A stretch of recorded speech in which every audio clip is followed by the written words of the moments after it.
Thank you very much, Undersecretary. Thank you. Happy birthday. I just want to follow up on Senator Bozeman's first questions about the work and remote work, and I'm a strong believer that people need to get back to the office. And I know that based on having an agricultural state that many of your employees are probably going around to other areas, but I wasn't quite listening. Took an interest when he asked that question. Could you go over what the percentages are for people back? In state and area offices, they are not eligible to remote work, so they can telework, but they have to be in the office as part of that telework agreement. And they also have to be out in the community. And that's something that we monitor very carefully to make sure they're doing that outreach as well. Right, and that was like that before the pandemic? So we have refined our teleworking agreement, but not necessarily in response to the pandemic, just recognizing that the other thing we have to do is balance a workforce that is 47% eligible to retire. So how do we keep that institutional knowledge in states and area offices by providing the flexibility that we can while still providing high level of service? Okay, thank you.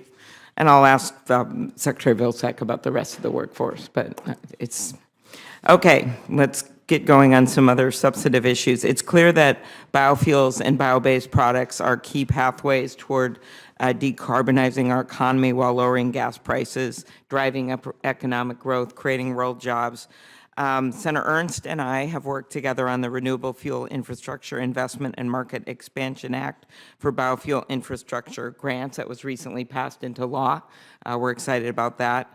Undersecretary, how can investments in biofuel infrastructure help farmers and rural communities? And can you just give a brief update on the implementation of these programs? Thank you so much for your interest in biofuels, and I'm eager to support that. I was actually in your state, in Minnesota, talking with someone who, I was talking to him as the mayor, but he was also a farmer, and he was also a banker. And he talked about how being a farmer, the biofuels industry was crucial to him. Being a banker, he saw it as an opportunity to strengthen all economic development and investments in his community. And then being a mayor, it added to his bottom line and tax base because there was recently a biorefinery that located near him. His daughter is going to be staying in their small town because she got a great job at that biorefinery. That's an example of the type of opportunity that exists when you expand more and better markets. Sure. So when we talk about the opportunities here, of course, we're very excited about IRA and the expansion of HBIP, which makes sure that we have advanced biofuels, the ability to distribute higher blends biofuels all across the country in the places sometimes rural that don't have that type of infrastructure to distribute it and get it in your car. In addition, we're excited about increased investments in biopreferred products. Because we know that part of building a bio-based economy is limiting the waste and turning that waste into another product, whether it's chemicals or advanced biofuels or foam for car seats. Okay, very good. As co-chair of the Senate Broadband Caucus, I've focused on connecting rural areas, as you're well aware, with the bipartisan infrastructure bill. We put many resources into broadband. Can you talk about the additional resources for broadband programs at USDA, and what recommendations do you have for Congress as we go forward with this farm bill, with anything more we should be doing on broadband? I know a portion of this money, of course, goes through the USDA.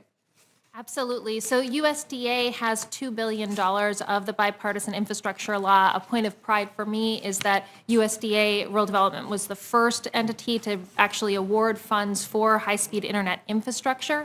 So there are projects that are running now through the bipartisan infrastructure law that will be providing fiber to homes. Part of the reason why there is that success is because we have incredible field-based staff or general field representatives who are working in community to help develop proposals. And frankly, the decision to make sure that the current investments in high-speed internet are both grant and loan, to be able to make sure that we're funding projects and stretching funds as far as possible to reach the hardest to reach places.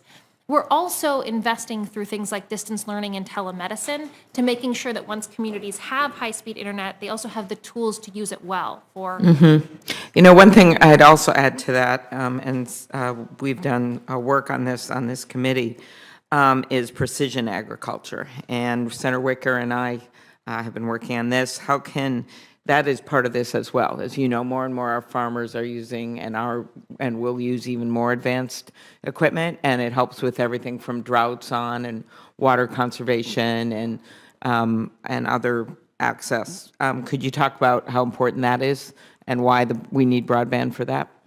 And I'm going to ask you just to be brief to keep us on schedule this morning, but important question. We were 100 up, 100 down, and I had a farmer in Virginia thank us for that build-out speed because the upload for precision agriculture is crucial. So as we invest in precision ag, making sure that the build-out speed is high enough to support it is fundamental to survival for our farmers. Thank you. I'll ask questions on the record on rural electric co-ops and other good topics, so thank you.